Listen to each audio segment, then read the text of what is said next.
বাংলাদেশের অল্প বয়সের তরুণ উদীয়মান গবেষক, লব্ধ প্রতিষ্ঠিত লেখক, সুসাহিত্যিক বন্ধুবর শেখ মুজাফফর বিন মুহসিন হাফিজাহুল্লাহু ওয়া রাআহু ওয়া বারাকাল্লাহু ফি ইলমিহি ওয়া হায়াতিহি ওয়া তাগাম্মাদাহুল্লাহু বিগুফরানিহি আল্লাহুম্মা আমিন।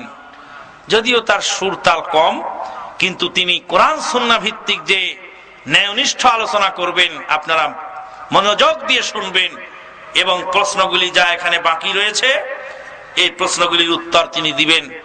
আপনাদের ধৈর্য পর্যন্ত তিনি আলোচনা করবেন, এই অনুরোধ আমরা তার কাছে রেখে এখানে আমি বিদায় আরজ করলাম। আসসালামু আলাইকুম ওয়া রাহমাতুল্লাহি ওয়া বারাকাতুহু।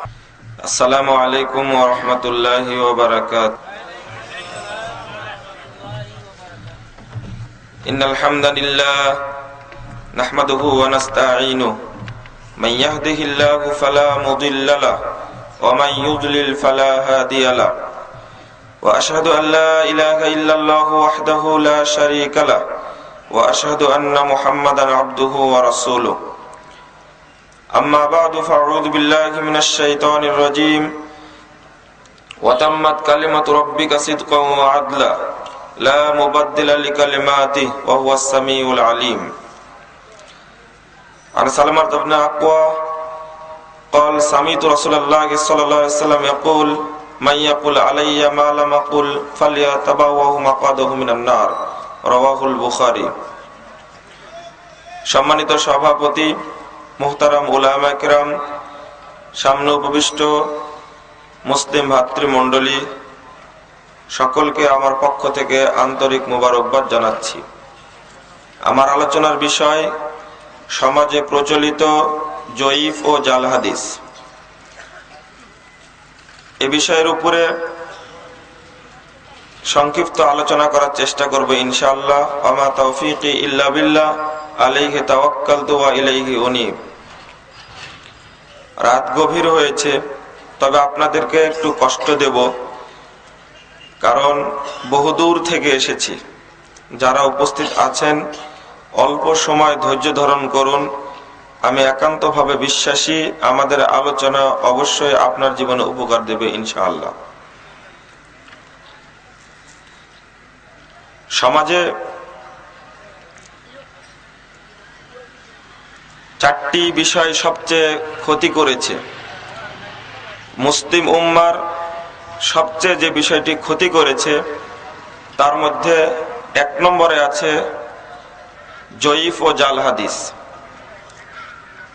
2 নম্বর কুরআন এবং সহিহ হাদিসের ভুল অর্থ। 3 নম্বর আমাদের রচনা করা, তৈরি করা আমূল সমূহ। অনেক আমূল প্রতিষ্ঠিত আছে সমাজে। আর একটা হলো ইহুদি খ্রিস্টানদের কৃষ্টি কালচার। আমি আপনাকে 2-1টা আমূল এখনই দেখাবো, যে আমূলগুলো সমাজে চালু আছে, কিন্তু এই আমূলগুলোর কোনো ভিত্তি পৃথিবীতে পাওয়া যায় না। আল্লাহ রাব্বুল আলামিন বলছেন আমিলাতুন নাসিবা, বহু আমূলকারী নাসিবা ক্লান্ত হয়ে গেছে, তাসলা নারান হামিয়া, এই আমূলকারী ব্যক্তি দগ্ধিত জ্বলন্ত আগুনের মাঝে নিক্ষিপ্ত হবে। আমূলকারী জাহান্নামে যাবে। সূরা গাশিয়া 3 এবং 4 নম্বর আয়াতে আল্লাহ বলছেন। সূরা ফুরকান 23 নম্বর আয়াতে আল্লাহ বলছেন ওয়াকাদিমনা মা আমিলু মিন আমালিন ফাজআলনাহু হাবাআম মানসুরা। আমি কাল কিয়ামতের মাঠে আমূলকারীদের আমূলগুলো দেখার জন্য যাব। ফাজআলনাহু হাবাআম মানসুরা, অতঃপর আমূলগুলো সব নষ্ট করে দেব। আপনি আমূল করছেন, কিন্তু এই আমূলটি কি শরীয়ত অনুমোদিত? সহিহ মুসলিম 2য় খণ্ডের 77 পৃষ্ঠায় একটি হাদিস বর্ণিত হয়েছে। আল্লাহ রাসূল বলছেন মান আমিলা আমালান, কেউ যদি কোনো আমল করে, লাইসা আলাইহি আমরুনা, ওই আমলটি করার নির্দেশ আমি মুহাম্মদ দেইনি, ফাহুয়া রাদ্দ, ওইটা প্রত্যাখ্যাত, ওইটা বর্জনীয়। হাদিস তো সহিহ মুসলিমের, আপনি যাবেন কোথায়? আল্লাহ রাসূল বলেছেন, মান আমিলা আমালান, কেউ যদি কোনো আমল করে লাইসা আলাইহি আমরুনা, ওই কাজটি করার নির্দেশ আমি মুহাম্মদ দিইনি, ফাহুয়া রাদ্দ, ওইটা প্রত্যাখ্যাত, ওইটা বর্জনীয়। প্রমাণিত হচ্ছে আমি যে আমলটি করতে চাইবো অবশ্যই অবশ্যই তার পিছনে দলিল থাকতে হবে যে রাসূল সাল্লাল্লাহু আলাইহি সাল্লাম করেছেন বা বলে গেছেন। আপনি দেখান, আপনি কোরআন তেলাওয়াতের পরে বলেন সাদাকাল্লাহুল আযীম, পৃথিবী ব্যাপী চ্যালেঞ্জ থাকতো, শুধু আপনাদের জন্য না, সমগ্র পৃথিবী ব্যাপী চ্যালেঞ্জ থাকলো, মুহাম্মদ সাল্লাল্লাহু আলাইহি ওয়াসাল্লাম কখনো কোরআন তেলাওয়াত করার পরে সাদাকাল্লাহুল আযীম কথাটি বলেছেন কিনা। তবে রাসূল কি বলেছেন সেটা পাওয়া যায়। রাসূলুল্লাহ সাল্লাল্লাহু আলাইহি ওয়াসাল্লাম বলেছেন, সুবহানাকা ওয়া বিহামদিকা আশহাদু আল্লা ইলাহা ইল্লা আনতা আস্তাগফিরুকা ওয়া আতুবু ইলাইকা। ইমাম নাসাইর একটা গ্রন্থ আমালুল ইয়াউমি ওয়াল লাইলা, এই গ্রন্থের 308 নম্বর হাদিস, মা আয়েশা রাদিয়াল্লাহু আনহা তিনি বলছেন, রাসূল সাল্লাল্লাহু আলাইহি ওয়াসাল্লাম যখন কোরআন তেলাওয়াত শেষ করতেন তখন তিনি বলতেন, সুবহানাকা ওয়া বিহামদিকা আশহাদু আল্লা ইলাহা ইল্লা আনতা আস্তাগফিরুকা ওয়া আতুবু ইলাইকা। গোটা পৃথিবীর মানুষ যদি বলে এটা সাদাকাল্লাহুল আযীম, তবুও রাসূলের সুন্নাতের বিরোধী হবে, আপনি তো দূরের কথা। আপনি মুসাফা করার পরে পুনরায় হাত কেন বুকে ঠেকাচ্ছেন? পৃথিবী খুঁজেন, এর দলিল রাসূলুল্লাহ সাল্লাল্লাহু আলাইহি ওয়াসাল্লামের পক্ষ থেকে আছে কিনা, নেই, করলেন কেন আপনি? আমি একটা আমল দেখাচ্ছি, এমন কিছু আমল সমাজে চালু আছে যার কোনো ভিত্তি নেই। আমি বলছি রাসূলুল্লাহ সাল্লাল্লাহু আলাইহি ওয়াসাল্লাম যেটা করেননি, দেখেন এমন একটা জিনিস চালু হয়েছে বর্তমানে, এমন একটা বিষয় চালু হয়েছে সমাজে, অন্যতম একটা বিষয়, আপনিও বলছেন আমিও বলছি, গোটা দেশেই চলছে, টিভি রেডিও চ্যানেলগুলিতে বিটিভিতে সর্বত্রই চলছে, ঈদের মৌসুম আসলেই বলবে ঈদ মুবারক। এটা আপনাদের জানা কথা। একটা দলিল বের করুন তো, রাসূলুল্লাহ সাল্লাল্লাহু আলাইহি ওয়াসাল্লামের পক্ষ থেকে কোনো এরকম বিধান আছে কিনা। যদি না থাকে, ধর্ম মনে করে কথা বললেন কেন আপনি? হ্যাঁ, কি বলতে হবে সেটা সাহাবীরা বলেছেন, ওইটা আমি বলতে পারি। ফতহুল বারি দ্বিতীয় খণ্ডের 567 পৃষ্ঠায় একটি হাদিস বর্ণিত হয়েছে, সাহাবায়ে কেরাম পরস্পরে দেখা হলে বলতেন ঈদের সময়, তারা বলতেন তাকাব্বালাল্লাহু মিন্না ওয়া মিনকা, আল্লাহ রাব্বুল আলামিন আমাদের পক্ষ থেকে এবং তোমার পক্ষ থেকে কবুল করে নিন। আল্লাহ রাসূলের সাহাবীরা বলেছেন এটা, আর আমি বলতে গেলাম ঈদ মোবারক। অবশ্যই ধর্ম মনে করে করা হচ্ছে, দলিল না থাকলে এই আমল করলে আপনাকে ছেড়ে দেওয়া হবে না। আপনি কোথায় পেলেন? হয়তো আপনি মনে করছেন তাই কি হয়েছে, করলাম তো কি হয়েছে।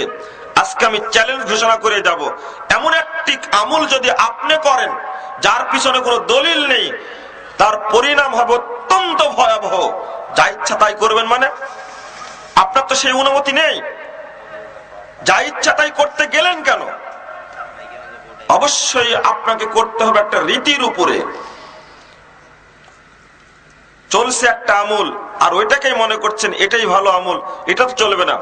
আপনার বয়স 100 বছর, আপনার বয়স 150 বছর, আমল করেছেন, অনেক আমল করেছেন, 1000 মাদ্রাসা তৈরি করেছেন, 2000 মসজিদ তৈরি করেছেন, 50 বার হজ করেছেন, সালাত সিয়াম তো আছেই করেছেন। একটি ভুয়া আমল যদি আপনার আমলের মধ্যে থাকে, কাল কিয়ামতের মাঠে আপনার একটি ফরজ ইবাদত কবুল হবে না, কোন নফল ইবাদত কবুল হবে না। এটা আল্লাহ রাসূল বলেছেন, অবশ্যই কবুল হবে না। আপনি খুলুন সহিহ বুখারী 251 পৃষ্ঠা এবং সহিহ মুসলিমের প্রথম খণ্ডে 441 পৃষ্ঠা একটা হাদিস খুলুন। রাসূলুল্লাহ সাল্লাল্লাহু আলাইহি ওয়াসাল্লাম বলেছেন, মান আহদাসা, কেউ যদি এমন কোন আমল করে যার কোনো প্রমাণ নেই, যদি কেউ ভুয়া আমল করে, মান আহদাসা আও মুহদিসান, কোন ভুয়া আমলকারীকে আশ্রয় দেয়, লা ইয়াকবালুল্লাহু তাআলা ইয়াউমাল কিয়ামাতি সারফাও ওয়ালা আদলা, কাল কিয়ামতের মাঠে ওই ব্যক্তির কোন ফরজ ইবাদত আল্লাহ কবুল করবেন না, কোন নফল ইবাদত কবুল করবেন না। আল্লাহ রাসূল বলেছেন কবুল নিশ্চিত হবে না, অবশ্যই হবে না। এই ধরনের ভুয়া আমল আছে। আপনি যখন সালাতের মধ্যে দাঁড়াচ্ছেন, আমি আপনাকে একটা জিনিস দেখাই, রাসূলুল্লাহ সাল্লাল্লাহু আলাইহি ওয়াসাল্লাম সালাতে কিভাবে দাঁড়াতেন, আমল চালু আছে, দলিল কই? আল্লাহ রাসূল সালাতে দাঁড়ানোর সময় পরস্পরকে জামাতে কাতারবদ্ধ হওয়ার সময় বলতেন, পায়ের সঙ্গে পা মিলিয়ে দাঁড়াও। আপনার দেশে চালু আছে কিনা জানি না, তবে আমাদের রাজশাহীতে বহু মসজিদে, অধিকাংশ মসজিদে চালু আছে, এটা পায়ের মাঝে দুইজনা ফাঁক করে দাঁড়ানো হয়। এই নিয়ম চালু আছে। দলিল কেন আপনি এভাবে দাঁড়ালেন? দলিল যদি না থাকে এর জবাব আপনাকে দিতেই হবে। পক্ষান্তরে রাসূলুল্লাহ সাল্লাল্লাহু আলাইহি ওয়াসাল্লামের পক্ষ থেকে হাদিস আসছে, তাবরানী আওসাত 5797 নম্বর হাদিস। রাসূলুল্লাহ সাল্লাল্লাহু আলাইহি ওয়াসাল্লাম বলেছেন, মান সাদ্দা ফুরজাতান ফি সাফিন। হাদিসটা আমল করার চেষ্টা করবেন। ফজিলত নাই বলে সহিহ হাদিসে ফজিলত নেই। মাইকের আওয়াজ যত দূর যাচ্ছে সমস্ত মানুষকে আহ্বান করছি, এই হকের দাওয়াত দিয়ে গেলাম, কাল কিয়ামতের মাঠে প্রমাণ হবেই হবে, ইনশাআল্লাহ হবে। এই যাবতীয় গাছপালা, মাটি, দোকানপাট সবকিছু সাক্ষী থাকলো, এই কথা বলে গেছিলাম নবীগঞ্জে এসে, কাল কিয়ামতের মাঠে আল্লাহ অবশ্যই আপনার হিসাব নিবেই, ছেড়ে অবশ্যই দিবেন না। হাদিস শুনিয়ে যাচ্ছি, এই হাদিস সহিহ সনদে বর্ণিত হয়েছে। রাসূলুল্লাহ সাল্লাল্লাহু আলাইহি ওয়াসাল্লাম বলেন, মান সাদ্দা ফুরজাতান ফি সাফিন। কোন ব্যক্তি, যে ব্যক্তি কাতারের মাঝের ফাঁক বন্ধ করে দাঁড়ালো, পায়ের সঙ্গে পা মিলিয়ে দাঁড়ালো, ফাঁক বন্ধ করে দাঁড়ালো, রাফাল্লাহু লাহু দারাজাতান, আল্লাহ রাব্বুল আলামিন তার সম্মান বৃদ্ধি করে দিবেন, ওয়া বানাল্লাহু লাহু বাইতান ফিল জান্নাহ, এবং আল্লাহ রাব্বুল আলামিন তার জন্য জান্নাতে একটি ঘর তৈরি করবেন। এই ফজিলত আপনি নির্দেশ ফজিলত মানলেন না, অথচ আমি আপনি ফাঁক করে দাঁড়াচ্ছি। গোটা দেশের সালাতের অবস্থা একই, গোটা দেশের অবস্থা একই। আজ থেকে নিয়ে 1200 বছর পূর্বে ইমাম আহমদ বিন হাম্বল তিনি জগৎবাসীকে লক্ষ্য করে বলছেন, ইমাম আহমদ বিন হাম্বল রাহিমাহুল্লাহর জন্ম 164 হিজরিতে, মৃত্যু 241 হিজরিতে। আজকের কথা নয়, আজকে চলছে 1433 হিজরি। রাসূলুল্লাহ সাল্লাল্লাহু আলাইহি ওয়াসাল্লামের সালাত সেই সময়ের সম্পর্কে বলছেন, আমি অন্তত 100-র অধিক মসজিদে সালাত আদায় করলাম। ইমাম আহমদের বাড়ি ছিল বাগদাদে। বাগদাদের বসে থেকে তিনি বলছেন, এটা পাবেন তাবাকাতুল হুফাজ, তাবাকাতুল হানাফিলা প্রথম খণ্ডের 556 পৃষ্ঠা। তিনি বলছেন যে আমি দেখলাম 100টি মসজিদে সালাত আদায় করলাম, তার বেশি মসজিদে সালাত আদায় করলাম, কিন্তু মা রাআইতু সালাত রাসূলুল্লাহ সাল্লাল্লাহু আলাইহি ওয়াসাল্লাম, কোন মসজিদে আমি রাসূল সাল্লাল্লাহু আলাইহি ওয়াসাল্লামের সালাত আমি দেখতে পেলাম না। আপনি হয়তো বিশ্বাস করছেন না, 1200 বছর আগের কথা এটা। রাসূলের সালাত 100টি মসজিদে নয়, আমি নিশ্চিত বলতে পারি আজকে 1200 বছর পরে বাংলার অধিকাংশ মসজিদে মুহাম্মদ সাল্লাল্লাহু আলাইহি ওয়াসাল্লামের সালাত নয়, যদিও বা আপনাদের এলাকার নাম নবীগঞ্জ। জানি না অবস্থা কি, তবে বলে যাচ্ছে আল্লাহ রাসূল বললেন এটা, যে পায়ের সাথে পা মিলিয়ে দাঁড়ালে আল্লাহ সম্মান বৃদ্ধি করে। কিন্তু আমার চাচা বলে, আমার দাদা বলে যে তুমি হলো ছোট মানুষ, বয়সে ছোট, আর মুরব্বী মানুষের সাথে পায়ের সাথে পা লাগিয়ে দিলে তোমার ইজ্জত নাই, তোমার সম্মান বোঝো না। আল্লাহ রাসূল বলছেন পায়ের সাথে পা মিলিয়ে দাঁড়ালে আল্লাহ সম্মান বৃদ্ধি করে, আর আমার দাদা বলছে সম্মান নষ্ট হয়। আপনি কোনটা নিবেন? আমি আরেকটা আমল দেখে আমি জাল এবং জয়ীফ হাদিসের দিকে যাব। এইগুলো যেগুলো বলছি এর কোনো ভিত্তি পৃথিবীতে পাওয়া যাবে না। আরেকটা খুব প্রসিদ্ধ আমল গোটা মসজিদে চালু আছে, সমস্ত জায়গায় চালু আছে। তার মধ্যে একটা, সালাতে বসে আপনি তাশাহুদ যখন পড়েন, পড়ার সময় টুপ করে আঙ্গুলটা নাড়িয়ে রেখে দেন, আপনি একবার মেরে রেখে দেন। এই আমল চালু নেই? অবশ্যই আছে, অবশ্যই আছে। এর দলিল কোথায়? গোটা পৃথিবী ব্যাপী চ্যালেঞ্জ থাকলো, আপনি একটা দলিল বের করতে হবে আছে কিনা এই দলিল। তবে রাসূলুল্লাহ সাল্লাল্লাহু আলাইহি ওয়াসাল্লাম তিনি এইভাবে হাত রেখে নড়াতেই থাকতেন, এটাই হলো সুন্নাত। চোখটা এই জায়গায় থাকবে আর এভাবে নড়াতেই থাকতে হবে, যতক্ষণ তাশাহুদ পড়বো ততক্ষণ নড়াতে হবে, এটা সুন্নাত। আপনি খুলুন সহিহ মুসলিম 1336 এবং 1338 নম্বর হাদিস, এবং আবু দাউদ 989 নম্বর হাদিস, 990 নম্বর হাদিস খুলুন, স্পষ্ট সেখানে দলিলটা আপনি পেয়ে যাবেন। রাসূলুল্লাহ সাল্লাল্লাহু আলাইহি ওয়াসাল্লাম নড়াতেন, কিন্তু একবার টুপ করে মানতেন এই মর্মে কোনো হাদিস, এমনকি জাল হাদিসও বর্ণিত হয়নি, এর পক্ষে মিথ্যা হাদিসও বর্ণিত হয়নি, কিন্তু চালু আছে এটা। বলছিলাম যে সমাজে আমুল চালু আছে, আপনাকে যে কোনো আমুল করলেই হবে। যদি আমুল করেন এমন আমুল যেটা রাসূল করেননি, আল্লাহ রাসূলকে অপমান করা হবে। আর একটি আমুলের কথা না বললেই পারবো না, সেটা হলো আমাদের দেশে সর্বত্রই চালু আছে, সব জায়গায় চালু আছে, মানুষ দেদারছে করছে। ফরজ সালাতের পরে, এই জালসা সমিতির পরে, বিবাহর পরে, ঈদের পরে, জানাজার সালাতের মানুষকে দাফন করার পরে, এখন ঢাকাতে শুরু হয়েছে জানাজার সালাতের পরই লাশ দাফন করার আগেই মুনাজাত নামে একটা পদ্ধতি চালু আছে। গোটা পৃথিবীব্যাপী যদি দেখেন মুহাম্মদুর রাসূলুল্লাহ সাল্লাল্লাহু আলাইহি সাল্লাম তা করেছেন কিনা, করলে অবশ্যই দলিল থাকতে হবে। দলিল না থাকলে আপনি মানতে পারবেন না, যতই সুস্বাদু মনে হোক না কেন। সুস্বাদু তো আপনার চোখে, একটা আমুল করছেন, ওই আমুলটা আপনার চোখে ভালো, কিন্তু ওইটা আপনার চোখে ভালো হলে হবে না, ওইটা ভালো হতে হবে আল্লাহর চোখে এবং মুহাম্মদ সাল্লাল্লাহু আলাইহি সাল্লামের চোখে ভালো হতে হবে। আপনার চোখে কোনটা ভালো না? সবই আপনার চোখে ভালো। মানে আপনি গ্রামীণ ব্যাংকে, ব্র্যাক ব্যাংকে, আশা ব্যাংকে বউকে কিস্তি দিয়ে বেড়াচ্ছেন, সুদ খাচ্ছেন, এটাও আপনার চোখে ভালো। আপনার চোখে প্রতিদিন সকালে দাড়ি চেঁচে সুন্দর করে বাড়ি থেকে বেরিয়ে যাচ্ছেন, এটাও আপনার চোখে ভালো।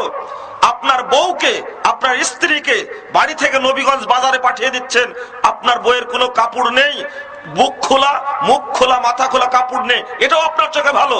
আপনি দিব্যি নিয়মিত হারাম খাচ্ছেন, বিড়ি, সিগারেট, জর্দা, গুল, আলাপাতা খেয়ে মুখটাকে নষ্ট করে রাখছেন, এটাও আপনার চোখে ভালো।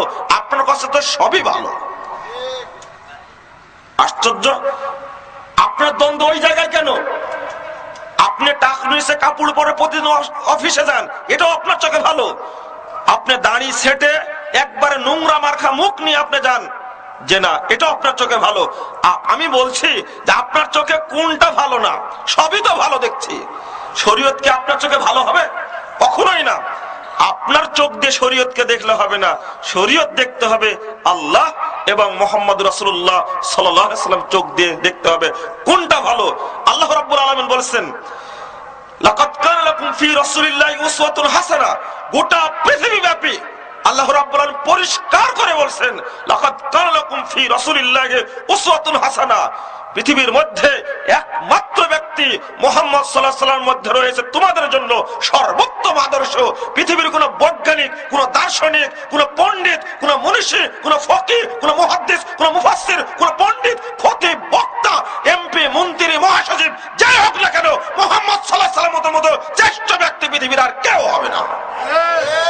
যদি এটাই হয়, আপনাকে মুহাম্মদ রাসূলুল্লাহ সাল্লাল্লাহু আলাইহি ওয়াসাল্লামের আদর্শ মেনে নিতেই হবে, বিকল্প কোনো পথ নাই। যদি অন্যের আদর্শ আপনি গ্রহণ করেন, তাহলে অবশ্যই মুহাম্মদ সাল্লাল্লাহু আলাইহি ওয়াসাল্লামকে অপমান করা হলো, এটা ভেবে রাখবেন। হ্যাঁ, বলছিলাম যে আপনার চোখে তো সবই ভালো। আপনি দেখুন চলছে মুনাজাত, দলিল নেই এর পিছনে। আমি বললাম কোনো দলিল নেই, তবে আমি বলবো না যে হাত তুলে মুনাজাত করবেন না। হাত তুলে মুনাজাত করার অনেক হাদিস বর্ণিত হয়েছে। আপনি একা কি করেন? আবু দাউদের 209 পৃষ্ঠা একটি হাদিস বর্ণিত হয়েছে। আবু দাউদ 209 পৃষ্ঠায় একটি হাদিস বর্ণিত হয়েছে। রাসূলুল্লাহ সাল্লাল্লাহু আলাইহি ওয়াসাল্লাম বলেন পরিষ্কার, ইন্না রাব্বাকুম হাইয়ুন কারীমুন। তোমাদের রব সম্মানিত, তোমাদের রব লজ্জাশীল।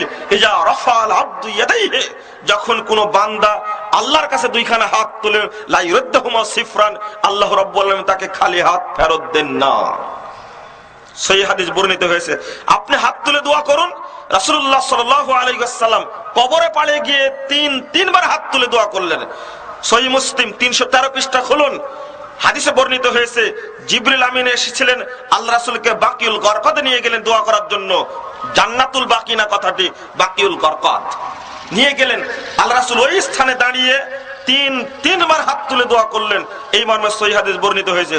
কিন্তু জুমার দিনে, ঈদের দিনে, 27 রমজান ঘটা করে সবাইকে ডেকে কবরে পাড়ে যেতে হবে, এই মর্মে কোনো দলিল নেই।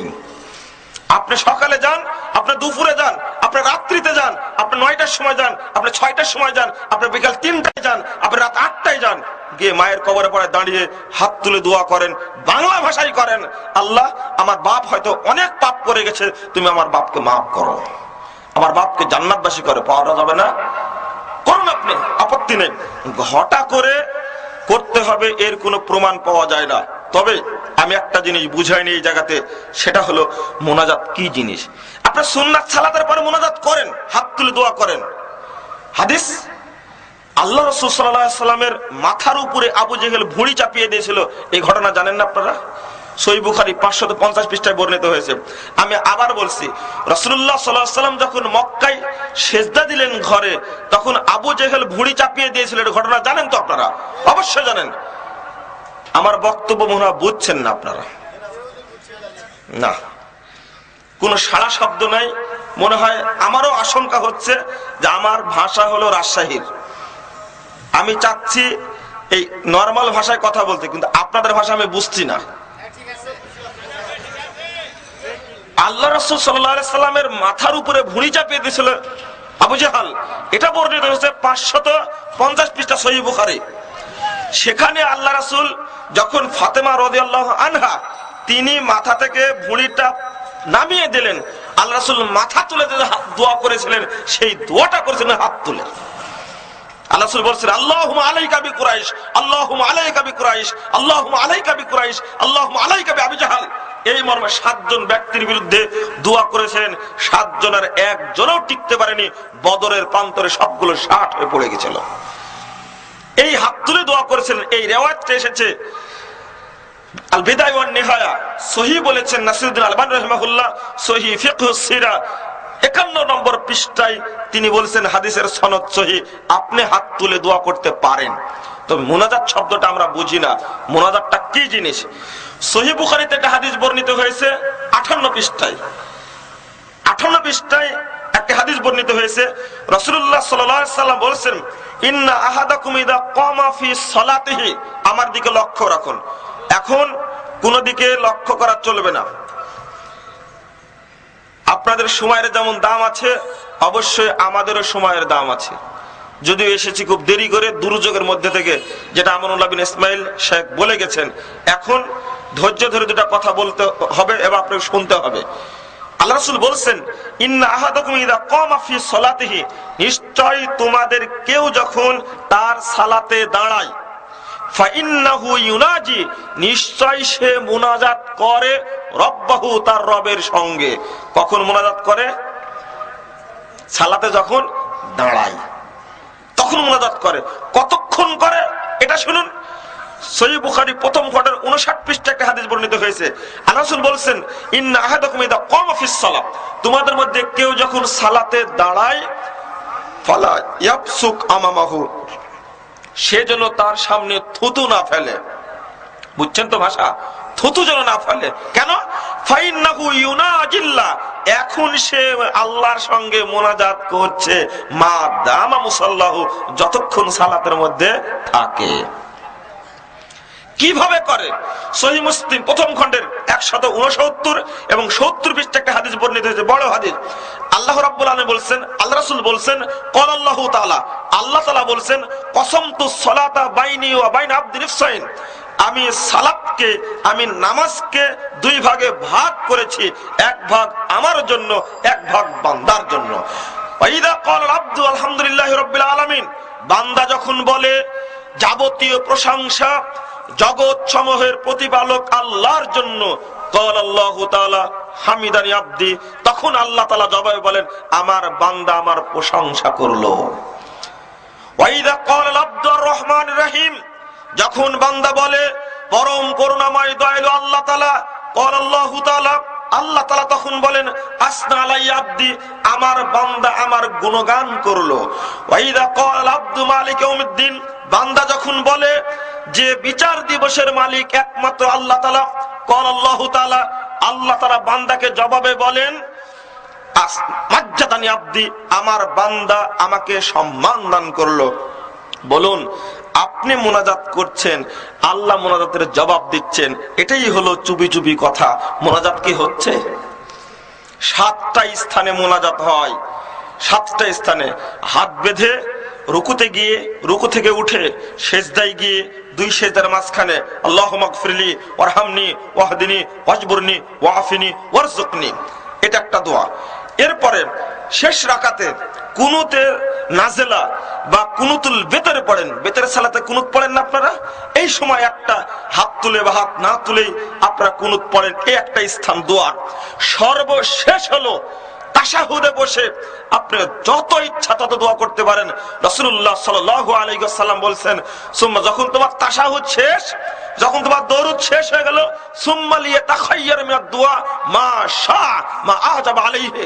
রাসূলুল্লাহ সাল্লাল্লাহু আলাইহি ওয়াসাল্লাম বলেন, যখন তোমার তাশাহুদ শেষ, যখন তোমার দরুদ শেষ, এরপরে তোমার যা চাওয়ার দরকার, যা আল্লাহর কাছে বলার দরকার, তুমি যা ইচ্ছা কোরআনে বর্ণিত হাদিসে বর্ণিত সমস্ত দোয়া তুমি ওখানে পড়তে পারো। সহিহ বুখারী প্রথম খণ্ডের 115 পৃষ্ঠা খুলুন। এরপরে দোয়া যখন শেষ হয়ে গেল, আসসালামু আলাইকুম রাহমাতুল্লাহ, আসসালামু আলাইকুম রাহমাতুল্লাহ, সালাম ফিরিয়ে দিলেন।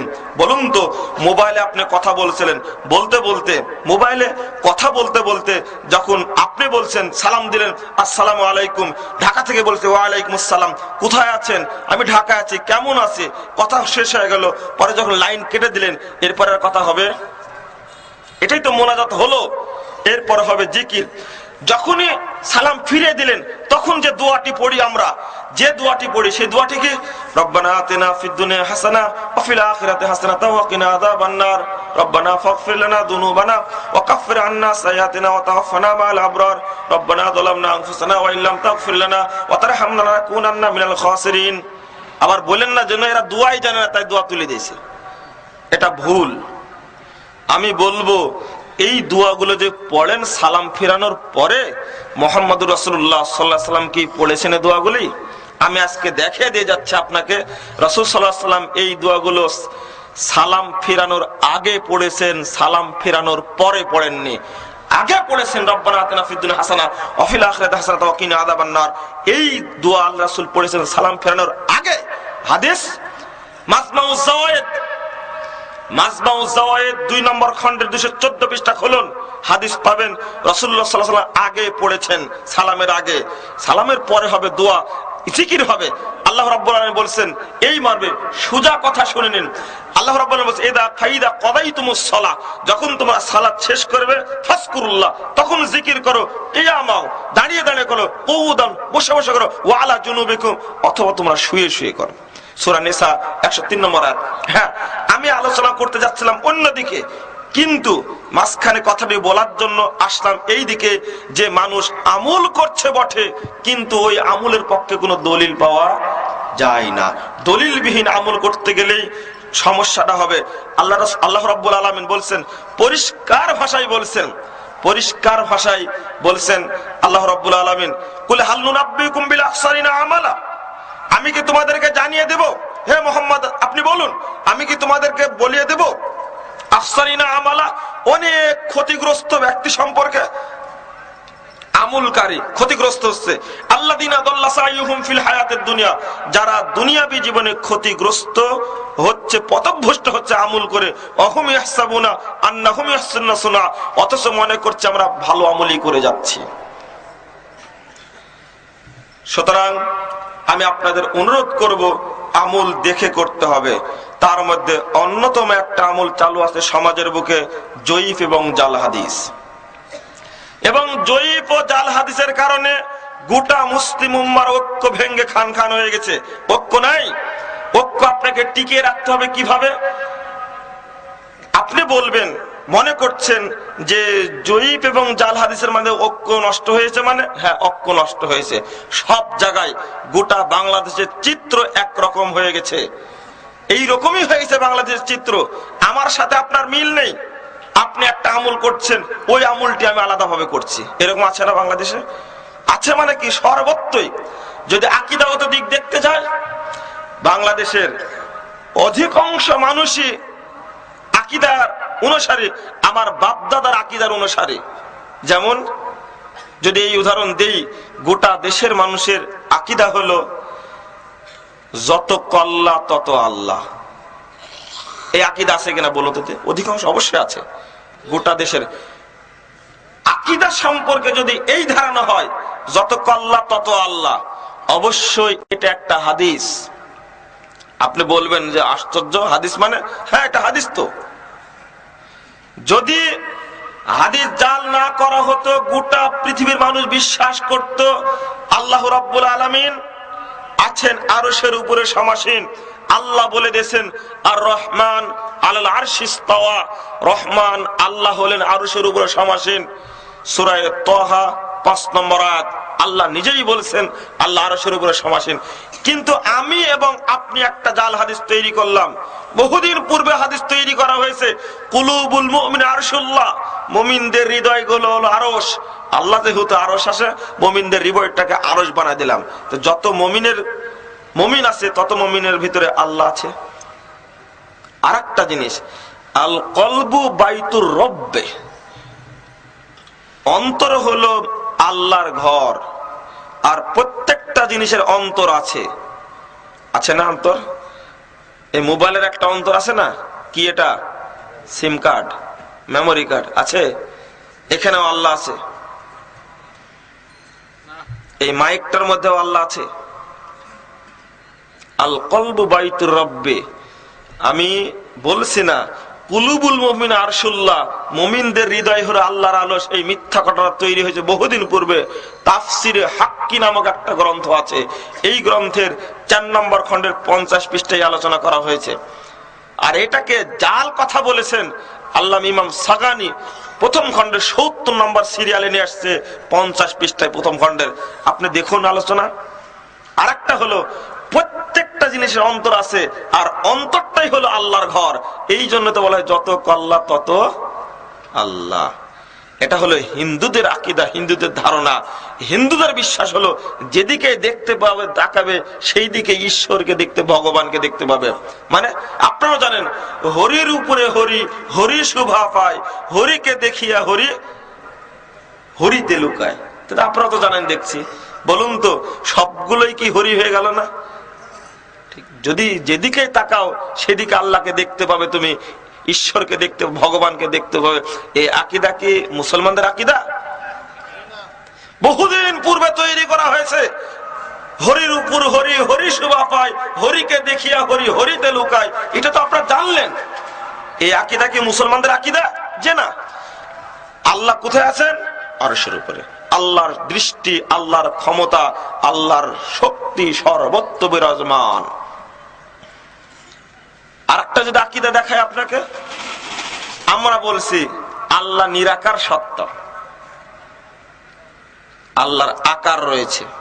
যদি নাই থাকবে, সহিহ মুসলিমের প্রথম খণ্ডের 66 পৃষ্ঠা খুলুন, কাল কিয়ামতের মাঠে আল্লাহ রাব্বুল আলামিনকে মানুষ দেখতে পাবে। সবচেয়ে ফালিয়ামাল আমালান সালিহা ফামান কানা ইয়ারজু লিকা রাব্বিহি, জান্নাতে আল্লাহকে দেখব আমরা। হাদিস বর্ণিত হয়েছে, আল্লাহ বলবেন হাল রাজিনতুম বিল্লাহ, আরে তোমরা কি আল্লাহর প্রতি খুশি হয়েছো? তখন তারা বলবে আশ্চর্য, আনকাসতানা মিনান নার, আপনি জাহান্নাম থেকে আমাদেরকে মুক্তি দিয়েছেন, ও আদখালতানাল জান্নাহ, আমাদেরকে জান্নাতে ঢুকিয়েছেন এবং আমাদের উপরে সন্তুষ্ট হয়েছেন। আর কি? ফায়রুফিয়াল হিজাব, আল্লাহ রাব্বুল আলামিনের থেকে জান্নাতীদের মাঝখানে পর্দা উঠে যাবে। জান্নাতীরা দেখতে থাকবে আল্লাহকে। আল্লাহ এত সুন্দর, দেখতেই থাকবে, দেখতেই থাকবে। এক কলবে বহু বছর পার হয়ে যাবে, তবু আল্লাহকে দেখা শেষ হবে না। সহিহ মুসলিমের হাদিস। আপনি যাবেন কোথায়? আল্লাহ নিজেই বলছেন লাইসা কামিসলিহি শাইউন ওয়া হুয়াস সামিউল বাসীর। আল্লাহর আকার রয়েছে, তবে তিনি কেমন তা কেউ জানে না, তিনি তার মতো।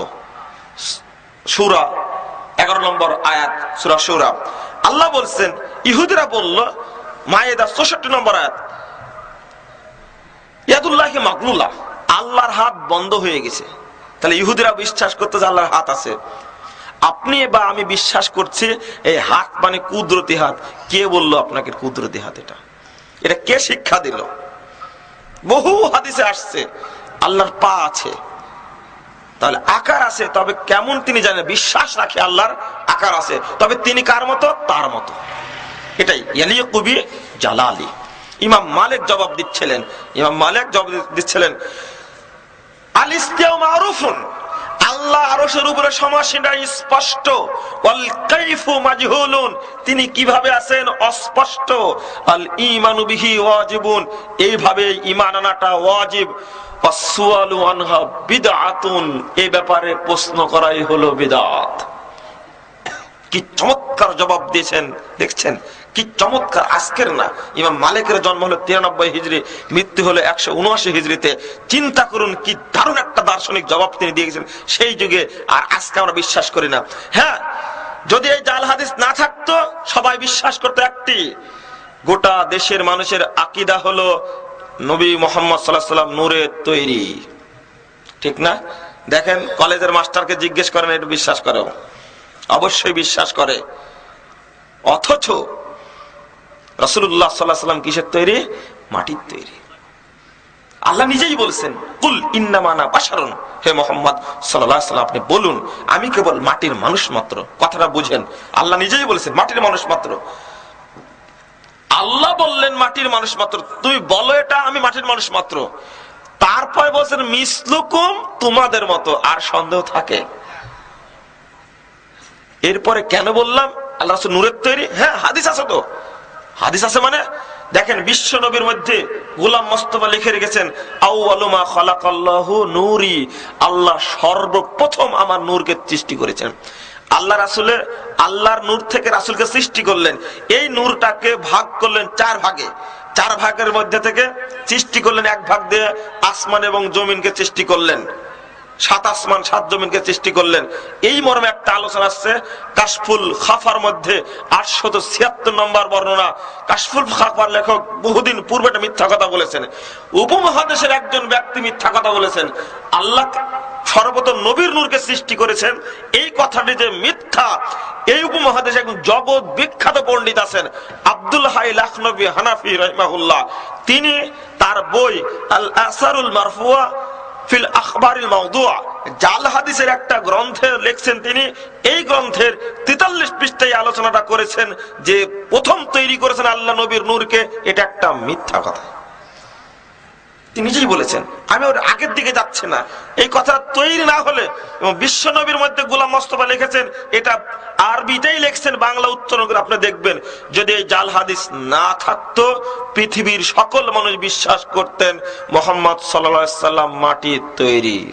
জাল হাদিস তৈরি হওয়ার কারণে আকীদা আলাদা হয়ে গেল। এক শ্রেণীর কিছু সংখ্যক মানুষের আকীদা আল্লাহ রাসূল মাটির তৈরি, আর অধিকাংশ মানুষের আকীদা কিসের তৈরি? নূরের তৈরি। এই জাল হাদিস কাজ করেছে এখানে। হ্যাঁ, আপনাকে বলছি, হাদিস খুলে দেখেন, সহিহ মুসলিমের 2য় খণ্ডের 413 পৃষ্ঠায় একটা হাদিস বর্ণিত হয়েছে। আল্লাহ রাসূল বলছেন, খুলিকাতিল মালাইকা বিন নূর, পৃথিবীতে একমাত্র জাতি ফেরেশতাদেরকে তৈরি করা হয়েছে নূর দ্বারা। ওয়া খুলিকাল জিন্নু জান্নু বিন নার, আর জিনদেরকে সৃষ্টি করা হয়েছে আগুন দ্বারা।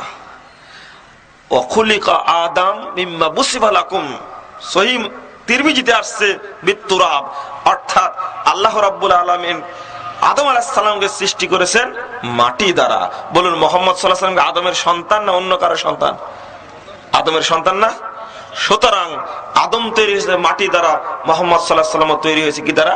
মাটি দ্বারা। এটাই বিশ্বাস রাখতে হবে। কিন্তু ওই যে জাল হাদিস, আপনাকে যদি উদাহরণ দিতে যাই, সর্বক্ষেত্রে জাল হাদিস এবং জয়ীফ হাদিস সমস্যা সৃষ্টি করেছে। তার মধ্যে আমি আসুন একটা কিছু উদাহরণ দিব, আর অনেকগুলো প্রশ্ন রেখে দিয়েছেন, আমাকে ইঙ্গিত দিলে প্রশ্ন উত্তর দেওয়া শুরু করব, যেহেতু আপনার ধৈর্যের একটা বিষয় আছে। আমি একটু ইঙ্গিত দিব, বাংলাদেশে কয়েকটি বিষয়ে অত্যন্ত মতপার্থক্য আছে, এইগুলোর পিছনে কাজ করেছে জাল এবং জয়ীফ হাদিস। যদি আপনি বলেন এটা কেমন কথা হলো, একটা দেখাই। এক শ্রেণীর মানুষের মধ্যে ধারণা আছে যে জমিতে ট্যাক্স দেওয়া লাগে, যে দোকানের ভাড়া দেওয়া লাগে, ওই দোকানের জিনিসপত্রের ব্যবসার ওসর দেওয়া লাগে না, যাকাত দেওয়া লাগে না। যে জমিতে ধান হয় ওই ধানের ওসর দেওয়া লাগবে না, কারণ ওই জমিতে ট্যাক্স দিতে হয়। এ কথা শুনেছেন আপনারা? বাংলাদেশে অন্তত লাখো লাখো ধনী মানুষ এই হাদিসটার কারণে দেয় না, ওষুধ দেয় না, দরিদ্র দরিদ্র হচ্ছে। হাদিস আছে এর পক্ষে, যে এর পক্ষে হাদিস আছে। হাদিসটা কি? বাইহাকির মধ্যে 4 নম্বর খণ্ডের 31 পৃষ্ঠা একটা হাদিস আছে, লা ইয়াস্তামিউ আলাল মুসলিমি খরাজুন ওয়া উশরুন। কোন মুসলিম ব্যক্তির উপরে একটা জমির ট্যাক্স দেওয়া, খাজনা দেওয়া, আবার ওই জমির ফসলের ওষুধ দেওয়া, এটা লাগবে না। এটা হাদিস। তবে ইমাম বাইহাকি হাদিসটি বর্ণনা করলেন। ইমাম বাইহাকি হাদিসটি বর্ণনা করলেন। বর্ণনা করার পরে ইমাম বাইহাকি নিজেই বলছেন ইসনাদহু বাতিলুন, এর সনদটা মিথ্যা সনদ। হাদিসটা পেলাম তার কাছ থেকে, হাদিসটা পেলাম আমি তার কাছ থেকে, অথচ আমি ওই ইমাম বাইহাকির মন্তব্যটা গ্রহণ করলাম না। আল্লাহ বলছেন ওয়াতু হাক্কাহু ইয়াওমা হাসাদি, যেদিন ফসল কাটবে সেই দিন তোমাকে হক বের করে দিতে হবে। আনাম 141 নম্বর আয়াত। আপনি আল্লাহর ভাষাটা দেখেন আর জাল হাদিসের কথা দেখেন। এই নবীগঞ্জের বহু দোকান আছে, হয়তোবা ব্যবসায়ীরা যাকাত বের করে না, কারণ দোকানের ভাড়া দেওয়া লাগে, তাই ওই যে জাল হাদিস তৈরি করে রাখছে। আপনারা নেন, বাংলাদেশের অধিকাংশ মানুষই আদাসা ফেতরা দিয়ে থাকেন ইরাকের সা অনুযায়ী। হয়তো কষ্ট পাবেন বললে, আদাসা ফেতরা দেওয়া হয় কেন? ফেতরা দেওয়া হয় আদাসা অনুযায়ী 50 টাকা, 55 টাকা। অথচ রাসূলুল্লাহ সাল্লাল্লাহু আলাইহি ওয়াসাল্লাম 1 সা ফেতরা দিতেন মদিনার সা অনুযায়ী। 1 সা মদিনার অনুযায়ী হয় 2.5 কেজি চাউল। 2.5 কেজি চাউলের দাম অন্তত এখন 100 টাকা। আপনি বলবেন যে কেন এটা হয়েছে? হ্যাঁ, হাদিস জয়ীফ আছে। আবু দাউদ আপনি খুলুন, আবু দাউদের মধ্যে হাদিস আসছে নিসফে সা, অর্ধ সা ফেতরা দিতে হবে, ওটা জয়ীফ হাদিস। পক্ষান্তরে সহিহ হাদিস বর্ণিত হয়েছে আবু দাউদের মধ্যে, এই অর্ধ সা ফেতরা দেওয়ার হাদিসটিকে ইমাম আবু দাউদ নিজেই জয়ীফ বলেছেন। আমি কেন চিন্তা করতে গেলাম? এরপরে রাসূলুল্লাহ সাল্লাল্লাহু আলাইহি ওয়াসাল্লাম ফেতরা ফরজ করেছেন। ইবনে উমর বলেছেন ফরজ রাসূলুল্লাহ সাল্লাল্লাহু আলাইহি ওয়াসাল্লাম যাকাতাল ফিত্রি সাম মিন তামিন সাম মিন শাইর সাম মিন জাবিবিন সাম মিন আকদিন। আল্লাহ রাসূল ফিতরা ফরজ করেছেন 1 সা খেজুরের, 1 সা খাদ্যের, 1 সা পনিরের, 1 সা আঙ্গুরের, কিশমিশের ফিতরা ফরজ 1 সা। আমি বলছিলাম এই সহিহ হাদিসগুলো থাকতে গ্রহণ করেছে কোনগুলো? জয়ীফ হাদিসগুলো। এটা গেল সাদাকার ক্ষেত্রে, এটা হলো যাকাতের ক্ষেত্রে। বলুন দেখি, বাংলাদেশে যদি 5 কোটি টাকা ওসুর বের হয়, ফেতরা যদি বের হয়, 5 কোটি টাকার সম্পদ যদি বের হয়, এই ফেতরা যদি পুরো ছা দেয় সেটা হবে 10 কোটি টাকা। 1000 কোটি টাকা যদি বের হয়, তাহলে এই 1 সা করলে সেটা হবে 2000 কোটি টাকা। আবার যার ফসল হবে 20 মুন, তাকে অবশ্যই ফেতরা দিতিয়া ওসুর দিতে হবে। 20 মুনে 1 মুন, 20 ভাগে 1 ভাগ দিতে হবে। দুঃখজনক হলেও সত্য, কারণ জমিতে যেহেতু ট্যাক্স দেওয়া লাগে, খাজনা দেওয়া লাগে, সুতরাং ওসুর বের করা লাগবে না। বাংলাদেশের লাখো লাখো ধনী মানুষ ওসুর বের করে না, দরিদ্র তো হবেই। এটা হলো অর্থনৈতিক সাইড। আর আকীদা সাইড বললাম, এবার একটি সাইড বলবো, সেটা হলো সালাতের সাইড। এই সালাতের সাইডটি অল্প সময় আলোচনা করে প্রশ্ন উত্তরে চলে যাব। মানে আমাদের দেশে বড় মতনৈক্য আছে, এমনকি সিলেটের চট্টগ্রামের একটি মসজিদ তৈরি হয়েছে। সেই মসজিদের ইমাম সাহেবকে, সেক্রেটারিকে এবং সভাপতিকে 3 জনকে গ্রেফতার করে 2 দিন জেলখানায় রাখার পরে তাকে মুক্তি দেওয়া হয়েছে। মাত্র 15 দিন আগের কথা বলছি। মানে হয়তো বুঝলেন না আপনারা। কারণ হলো মসজিদ তৈরি করেছেন, আজান হয় আসরের সালাতের প্রচলিত নিয়ম অনুযায়ী এখন 4টায়, অথচ ওই মসজিদে আজান দিয়েছে 3:15টায়। তাহলে নিঃসন্দেহে 1.5 ঘন্টা পার্থক্য হয়েছে। মেয়র সাহেবকে বলে কেন এটা করা হয়েছে আবেদন জানাচ্ছে এলাকার বাসীর পক্ষ থেকে যে মসজিদটাকে বন্ধ করে দাও। যখন এই কথা বলেছে মেয়র সাহেব সবাইকে ডাকছে, না এটা কেমন হতে পারে, মসজিদ বন্ধ করা হয়। উভয় পক্ষে আলেমরা বসছেন, বসে কোনো কাজ হয়নি। মেয়র সাহেবের উপরে চড়াও হয়েছিল আলেমগণ। হওয়ার পরে অবশেষে এই 3 জনকে গ্রেফতার করা হলো এবং মসজিদে তালা মেরে দিয়ে বলা হলো যতদিন পর্যন্ত ম্যাজিস্ট্রেটের পক্ষ থেকে লিখিত না আসবে ততদিন মসজিদ বন্ধ থাকবে, সালাত পড়া যাবে না। এই ধরনের আদেশ বাংলাদেশের কোর্টে এখনো হচ্ছে, এটা কি বিশ্বাস করেন আপনারা? আপনাদের এখানে হয় না? হবিগঞ্জ হয়, সিলেটও হয়, তার রেকর্ডও আমাদের কাছে আছে। কারণ একটাই, বাংলাদেশে অধিকাংশ মসজিদে যে সালাত চালু আছে এই সালাত রাসূলুল্লাহ সাল্লাল্লাহু আলাইহি ওয়াসাল্লামের সালাত নয়। আপনি মনে করবেন যে এটা তো কঠিন কথা। হ্যাঁ, অবশ্যই কঠিন কথা। অধিকাংশই আছে, অধিকাংশ। একটা দেখাইছে আপনাদেরকে যার কোনো প্রমাণ নেই, আর একটা দেখাবো যার কোনো প্রমাণ নেই। এরপরে আছে জাল এবং জয়ীফ হাদিস। আপনি মনে করেন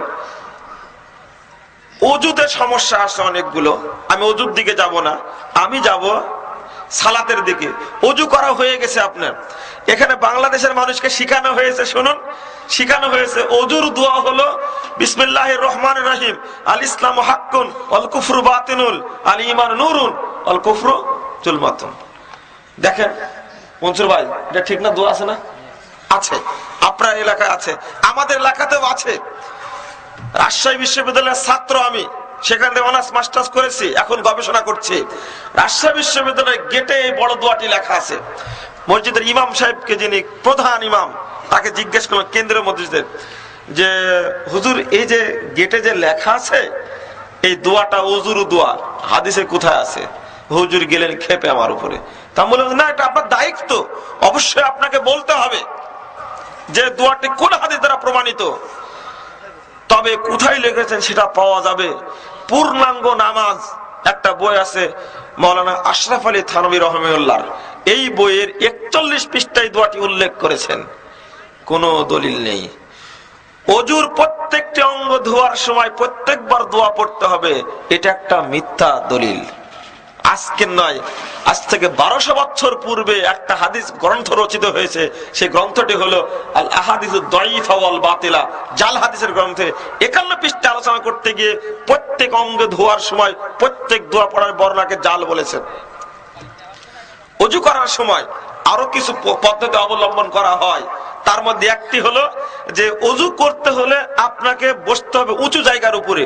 কোনো দলিল নাই, যে কোনো জায়গায় বসে অজু করেন। বলা হয়েছে কেবলামুখী হয়ে বসতে হবে। পশ্চিম, এটা না, এটা পশ্চিম, কেবলামুখী হয়ে বসতে হবে। কোনো দলিল নাই, যে কোনো দিক ঘুরে অজু করলেই চলবে। আপনি দাঁড়িয়ে অজু করুন, বসে অজু করুন, কোনো আপত্তি নেই। যদি বিধান সৃষ্টি করেন আপনি, অবশ্যই তার পিছনে দলিল থাকতে হবে। অজু যখন শেষ হয়ে গেল তখন দোয়া পড়তে হবে। আশরাফ আলী থানভী রাহিমাহুল্লাহ তার এই দোয়া আসছে হাদিসে দুইটি, আশহাদু আল্লা ইলাহা ইল্লাল্লাহু ওয়াহদাহু লা শারীকা লাহু ওয়া আশহাদু আন্না মুহাম্মাদান আবদুহু ওয়া রাসূলুহু আল্লাহুম্মা জাআলনি মিনাত তাওয়াবিনা ওয়া জাআলনি মিনাল মুতাত্তাহিরিন। এই দোয়াটি শুধুমাত্র আসছে। আর আরেকটি দোয়া যেটা বলেছেন, দোয়াটি আমার মনে হচ্ছে না, আশরাফ আলী থানভী রাহিমাহুল্লাহ নিজে উল্লেখ করেছেন এই দোয়ার পরে, ওই মনে কোনো দলিল নেই। আমি একটা জিনিস বলতে চাচ্ছি, দলিলবিহীন একটি আমল করবেন না। হ্যাঁ, দোয়াটি পড়ার সময় আসমানের দিকে তাকাতে হবে, এই হাদিসটি মুনকার হাদিস, সহি বর্ণনা নেই।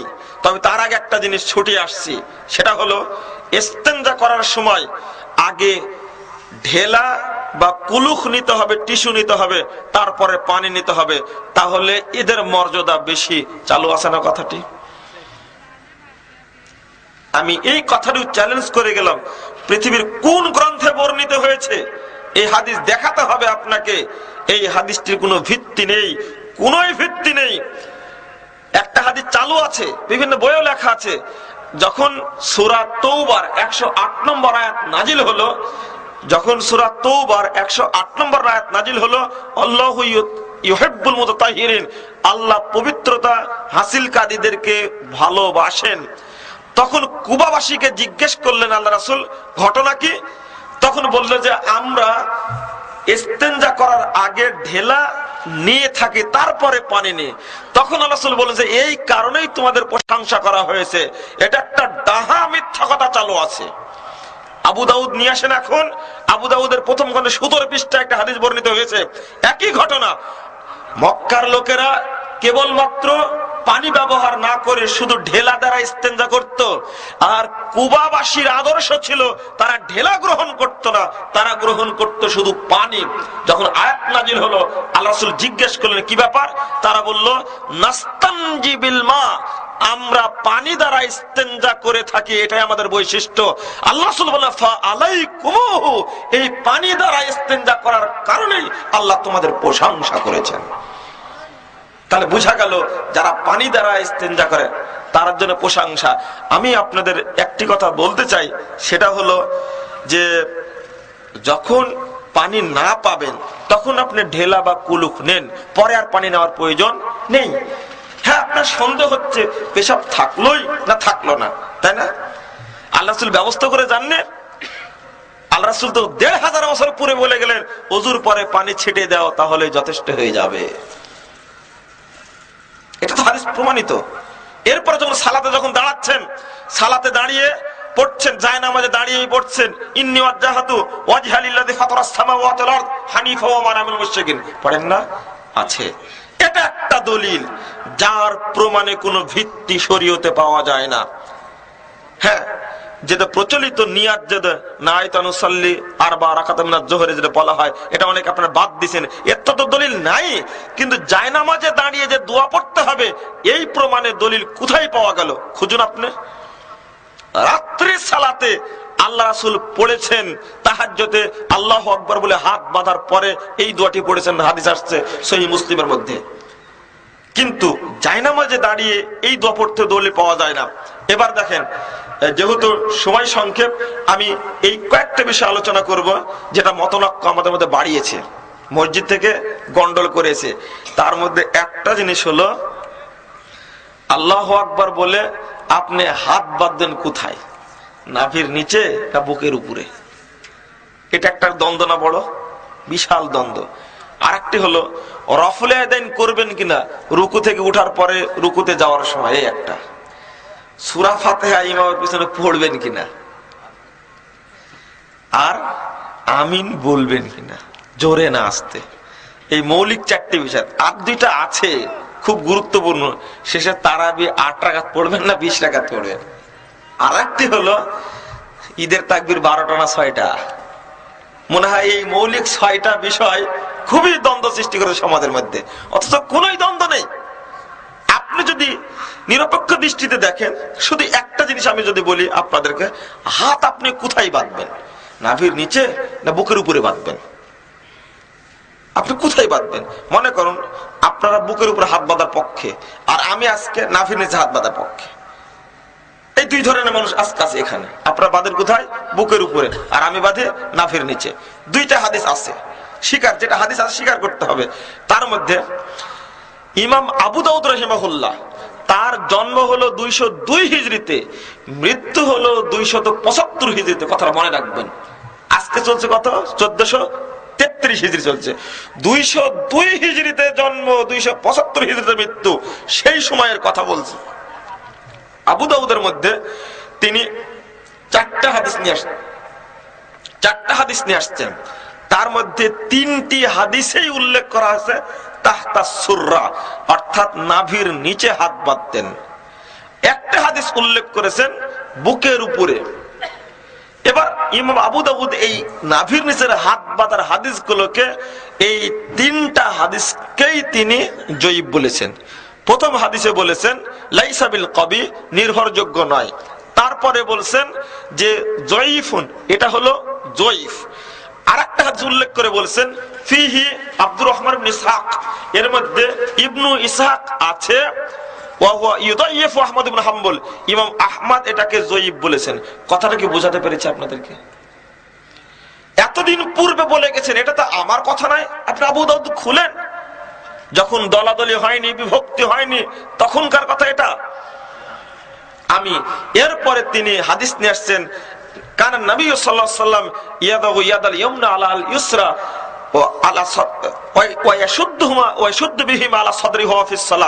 আল্লাহ রাসূল ডান হাত বাম হাতের উপরে শক্ত করে ধরে বুকের উপরে রাখতেন সালাতের মধ্যে।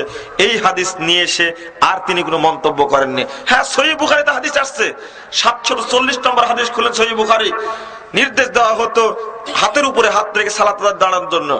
আর মুসনাদ আহমদ 22,017 নম্বর একটা হাদিস বর্ণিত হয়েছে, আল্লাহ রাসূল এইভাবে কবজির উপরে কবজি রেখে আলা সাদরিহি বুকের উপরে রাখতেন। আপনি ইবনু খুজাইমা খুলেন 469 নম্বর হাদিস, রাসূল সাল্লাল্লাহু আলাইহি ওয়াসাল্লাম ফাওকা সাদরিহি, দুই হাত রাখতেন বুকের উপরে। এটা দলিল পেয়ে গেলাম। আপনি এবার বলেন যে কোনটা আমল করবেন, আপনার কাছে ছেড়ে দিলাম। অনুরূপ ভাবে রফুল ইয়াদাইন করবেন কিনা, হ্যাঁ এই হাদিসটিও আসছে। আপনার কথা না বলে আমার দিকে একটু লক্ষ্য করুন। রাসূলুল্লাহ সাল্লাল্লাহু আলাইহি ওয়াসাল্লাম রফুল ইয়াদাইন করেছেন কিনা এই মার মত লক্ষ্য আছে। হ্যাঁ, দুইটি হাদিসই বর্ণিত হয়েছে। ইমাম আবু দাউদ রাহিমাহুল্লাহ তিনি হাদিস নিয়ে আসছেন। এই হাদিসটি ইবনে মাসউদ 110 পৃষ্ঠা খোলেন আবু দাউদের মধ্যে। ইবনে মাসউদ রাদিয়াল্লাহু আনহু বললেন, আলা উসাল্লি বি সালাতি রাসূলুল্লাহ সাল্লাল্লাহু আলাইহি ওয়াসাল্লাম, আমি কি তোমাদেরকে রাসূল সাল্লাল্লাহু আলাইহি ওয়াসাল্লামের মতো সালাত আদায় করে দেখাবো না? ফারাফা ইয়াদাইহি মাররাতান ওয়াহিদা, তিনি একবার মাত্র হাত তুললেন। আবু দাউদের হাদিস এটা। ইমাম আবু দাউদ এই হাদিসটি বর্ণনা করার পরে তিনি বলছেন, ইমাম আবু দাউদ বলছেন এই হাদিসটি বর্ণনা করার পরে, হাদা হাদিসুন মুখতাসারুন মিন হাদিসিন তাবিলিন লাইসা হুয়া বিসাহিহিন, এই হাদিসটি বড় হাদিসের একটি সংক্ষিপ্ত রূপ, এই হাদিস সহিহ নয়। দেখেন আবু দাউদে, ইসলামিক ফাউন্ডেশন আবু দাউদ খুলেন, সেখানে আছে, উল্লেখ করা আছে। পক্ষান্তরে ইমাম আবু দাউদ একটি দুইটি নয় 16টি হাদিস বর্ণনা করেছেন রফুল ইয়াদাইন করার পক্ষে। রুকুতে যাওয়ার সময় রুকু থেকে উঠে 2 রাকাত পড়ে তাশাহুদ পড়ার পরে আবার রফুল ইয়াদাইন হাত বেঁধে সালাত আদায় করেছেন। আবু দাউদে হাদিস আসছে 16টি, সহিহ বুখারীতে আসছে 735, 36, 37, 38, 39, আর সহিহ মুসলিম আসছে 887, 88, 89, 90, 91, 5টি হাদিস আসছে। আবু দাউদে আসছে 723, 24, 25, 26, 28, 29, 30, 41, 42, 43, 44, 45, 47, এই মোট 6টি হাদিস, 16টি হাদিস বর্ণিত হয়েছে। আবার দেখুন আপনি নাসাইতে বর্ণিত হয়েছে 13টি হাদিস, আর ইবনু মাজাতে আসছে 558 থেকে নিয়ে 568 পর্যন্ত 11টি হাদিস বর্ণিত হয়েছে। তিরমিজিতে হচ্ছে 255 নম্বর হাদিস। এতগুলো হাদিস বর্ণিত হয়েছে, একটি হিসাব অনুযায়ী আশারে মুবাশশারা 4 খলিফা সহ 25 জন সাহাবী কর্তৃক 49টি সহিহ হাদিস বর্ণিত হয়েছে, শুধু সহিহ হাদিস। এরপরে 4 শতাধিক হাদিস বর্ণিত হয়েছে 50 জন সাহাবী কর্তৃক। এতগুলো হাদিস থাকতে একটা হাদিস যেটা ইবনু মাসউদ রাদিয়াল্লাহু আনহুর আমল, সেটা তাও ইমাম আবু দাউদ জয়ীব বলে গেছেন। ওই একটি হাদিসের কারণে আমরা কেউ রফুল ইয়াদাইন করতে চাই না।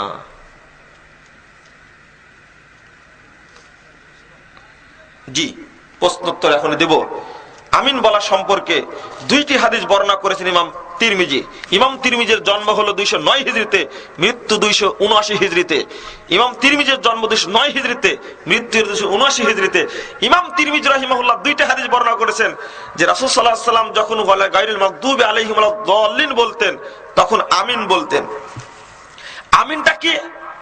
মাদ্দা বিহা সাওতাহু, আমিনের আওয়াজটা জোরে হতো, এই একটা হাদিস। ইমাম তিরমিজি আরেকটা হাদিস নিয়ে আসছেন, খাফাযা বিহা সাওতাহু, আমিনের আওয়াজটা আস্তে হতো। 2টি হাদিস বর্ণনা করার পরে বলছেন, প্রথম হাদিসটা হলো সুফিয়ানের, আর দ্বিতীয় হাদিসটা হলো শুবার। এবার ইমাম তিরমিজি 2টা হাদিস উল্লেখ করার পরে বলছেন, সামিতু মুহাম্মাদান, আমি ইমাম বুখারীকে বলতে শুনেছি, হাদিসু সুফিয়ান আসাহু মিন হাদিসি শুবা, সুফিয়ানের হাদিসটি, জোরে আমিন বলার হাদিসটি আস্তে আমিন বলার হাদিসের চেয়ে অধিকতর সহিহ। সুপারলেটিভ ডিগ্রি যাকে বলা হয়, আপনারা বলেন গুড, বেটার, বেস্ট। এই বেস্ট হলো আসাহু শব্দ, যাকে বলা হয় ইসমে তাফজিল। এই কথা তিনি বললেন। ফায়সালা তখনই হয়েছে। তিরমিজি 57-58 পৃষ্ঠা খুলেন, সেখানে উল্লেখ করা আছে। কতদিন পূর্বের ঘটনা, আজকে মতনক্য হওয়ার দরকার ছিল না। আমি আপনাদের উদ্দেশ্যে প্রস্তুত দেব, তবে একটা কথা আগেই বলে নি, রাসূলুল্লাহ সাল্লাল্লাহু আলাইহি ওয়াসাল্লামের সালাত দলিল ভিত্তিক আমল করতে আপনারা পারবেন। আমি রাজশাহী থেকে বই নিয়ে এসে একটা সালাতুর রাসূল, বর্তমান বাংলাদেশে নয়, বাংলা ভাষার উপরে যত বই লিখিত হয়েছে, আমার অভিজ্ঞতার আলোকে বলছি, এই বইটার মধ্যে দ্বিতীয় বই বাংলাদেশে নাই। প্রত্যেকটি কথা দলিল ভিত্তিক আলোচনা আছে। এই বইটি নিয়ে গিয়ে আপনাদের সালাত শুদ্ধ করবেন, এটা আমি কামনা করছি। আর কিছু বই আছে যেগুলো কথা বললাম, 12 তাকবীর, তারাবি, এইগুলো নিয়ে আসছে। আপনারা নিয়ে এগুলো থেকে ফায়দা, উপকারিতা লাভ করবেন, এটা আমি আশা করছি। হযরত আদম আলাইহিস সালামের সৃষ্টি কত সনে এবং হযরত মুহাম্মদ সাল্লাল্লাহু আলাইহি ওয়াসাল্লামের সৃষ্টি কত সনে, এবং উভয়ের সৃষ্টির মূল জিনিসটা কি? আদম সৃষ্টি কিসে আর মুহাম্মদ সাল্লাল্লাহু আলাইহি ওয়াসাল্লাম সৃষ্টি কিসে, তাই না? কেউ বলেন যে পৃথিবীর বয়স 10,000 বছর, কেউ বলেন তারও বেশি, ধরি 10,000 বছর। আদম আলাইহিস সালাম সৃষ্টি হয়ে 10,000 বছর পূর্বে, এটা তো আর দরকার হয় না। মূল প্রশ্নটা হলো আদম আলাইহিস সালাম কিসের তৈরি আর মুহাম্মদ সাল্লাল্লাহু আলাইহি ওয়াসাল্লাম কিসের তৈরি? উত্তরটা দিয়ে দিয়েছি আমি, তাই না? এটার দরকার নেই। যারা দাড়ি কাটে এবং সিগারেট খায় তাদের পিছনে নামাজ হবে কি? এই প্রশ্ন আপনি করেছেন, ধন্যবাদ আপনাকে, জাযাকাল্লাহু খায়রান। আমি বলছি এটা, এই দাড়ি কাটা লোক আর সিগারেট বিড়িখোর লোক কিভাবে ইমাম হতে পারলো, এটা আপনি জবাব দেন আগে। ওকে ইমাম বানালেন কেন আপনি? ওর পিছনে নামাজ হবে কিনা পরের প্রশ্ন, তাই না? ওকে ইমাম বানালেন কেন? দাড়ি কাটা লোক ইমাম হলো কিভাবে? দাড়ি কাটা লোক মুনাফিক, আপনি জানেন? বাংলাদেশে ট্যাক্স নেওয়া হয় নাকি? নেয় ট্যাক্স? বলুন, ট্যাক্স নেওয়া হয় দাড়ির উপরে মাসে? দাড়ি কাটতে কে বাধ্য করলো তাকে? কিসের ইমাম সে? রাসূলের সুন্নাতকে প্রতিনিয়ত হত্যা করে। কোন লজ্জায় সামনে কি ইমামতি করে সে? তবে হ্যাঁ, দাড়ি কিন্তু সবার একরকম থাকতো। একটা জাল হাদিস বর্ণিত হয়েছে তিরমিজির মধ্যে 105 পৃষ্ঠায়, আপনি বলে দিলাম, দেখেন জাল হাদিস কত ক্ষতিকর। ইন্না নবী সাল্লাল্লাহু আলাইহি ওয়াসাল্লাম ইয়াখুযু মিন লিহিয়াতিহি আন তুলিহা ওয়া আরজিহা, আল্লাহ রাসূল তার দাড়ির এই সাইড থেকে বা নিচের দিক থেকে কেটে ছোট করে রাখতেন। এটা একটা জাল হাদিস, ইমাম তিরমিজি নিজেই বলেছেন। হ্যাঁ, এখানে একটা কথা বলতে হয়। আপনারা বলেন একটা কথা, সিয়াসাত্তা, তাই না? সিয়াসাত্তা বুঝেন না? বুঝেন তো। সিয়াসাত্তা কথাটির জন্ম উপমহাদেশে হয়েছে, এই পরবর্তীতে সিয়াসাত্তা কথাটি মিথ্যা কথা একটা।